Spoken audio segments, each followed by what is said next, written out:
Hi guys, this is me Osama from UJ Marian Automotives. Welcome to my new video. आज मैं आपको बहुत ही useful tips देने जा रहा हूँ उन लोगों के लिए जो 2001 से 2006 की होंडा रखते हैं। 2006 के मिड तक ये मॉडल आया और उसके बाद फिर रिबॉर्न आना शुरू हो गया।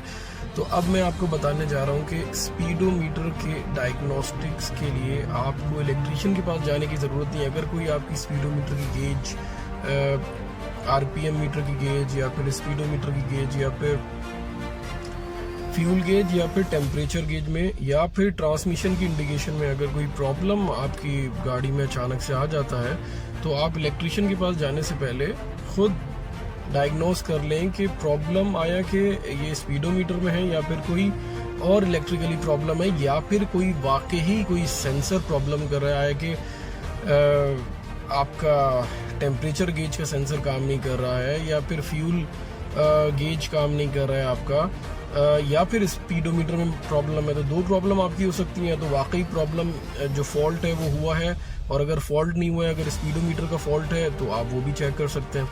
तो बहुत ही इजी तरीका है, बहुत ही ईजीएस्ट वे है, और उसमें आपको टेक्निकल होने की बिल्कुल ज़रूरत नहीं है। आप टेक्निकल हैं या नॉन टेक्निकल हैं, ये आप इससे मुस्तफ़ीद हो सकते हैं। तो देखिए अब चेक कैसे करते हैं। तो ईजीएस्ट वे इसका ये है कि भाई सबसे पहले आपने की को इंसर्ट किया इग्निशन स्विच में, और इग्निशन स्विच में करने के बाद जो फर्स्ट पोजीशन पे ऑन कर दिया। फर्स्ट पोजीशन पे ऑन करने के बाद आपने जो इसकी लाइट सिलेक्टर स्विच है इसको आपने पार्किंग पोजीशन पे ले आए। पार्किंग पोजीशन पे लाने के बाद जो इसका रनिंग आवर्स का सिलेक्टर स्विच है उसको आपने प्रेस किया। प्रेस करने के बाद आपने इग्निशन स्विच को सेकंड पोजीशन पे ऑन किया। सेकंड पोजीशन पे ऑन करने के बाद आपकी स्पीडोमीटर की लाइट्स ऑन हो जाएंगी। लाइट्स ऑन होने के बाद जो लाइट का सिलेक्टर स्विच है इसको ऑफ करेंगे, और उसके बाद रनिंग आवर्स के स्विच को 3 बार दबाएंगे, 1 2 3।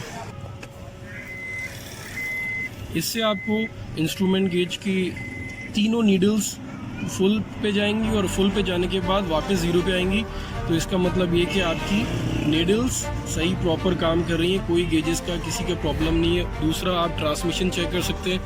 तीनों लाइट्स आपके पास शो हो रही हैं, तो लाइट भी सारी ठीक है, इसकी बैटरी की लाइट भी ठीक है, इंजन ऑयल की लाइट भी ठीक है, फ्यूल की भी लाइट, डिजिटल लाइट ठीक है। उसके अलावा डोर्स की लाइट, बूट की लाइट, और पार्किंग की लाइट, और बेल्ट की लाइट, और आपके जो स्पीडोमीटर जो रनिंग आवर्स के जो ट्रिप्स हैं A और B वो भी प्रॉपर काम कर रहा है। आसान तरीका है, बहुत ही आसान तरीका है कि जो आप खुद से टेस्ट कर सकते हैं बगैर इलेक्ट्रीशियन के पास जाए। इसमें आपको टेक्निकल और नॉन टेक्निकल होने की कोई ज़रूरत नहीं।